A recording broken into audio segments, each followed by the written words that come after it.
இந்த கோயில்களில் திருவிழாக்களில் பெண்கள் ஆக்ரோஷமாக சாமி ஆடுறத பார்த்துருப்போம் இல்லையா? ரொம்ப பயங்கரமாக இருக்கும் பார்க்குறதுக்கு. அருள்வாக்கெல்லாம் அவளை சொல்லுவாங்க.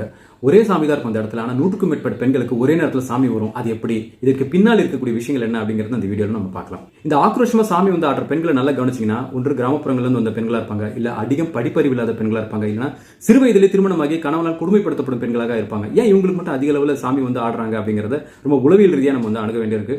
இந்த பெண்கள் சிறு வயதிலே தொலைக்காட்சிகளையும் திரைப்படங்களையும் தங்களுக்கு பிடித்தமான கேரக்டர்களை பார்ப்பாங்க. பெண் கேரக்டர்கள் அவங்க செலுத்தக்கூடிய ஆதிக்கம், அவங்க அதிகாரம் செலுத்துறது எல்லாத்தையும் பார்த்துட்டு அதுபோல் தாமும் வளர வேண்டும், செய்ய வேண்டும் அப்படின்னு நினைப்பாங்க.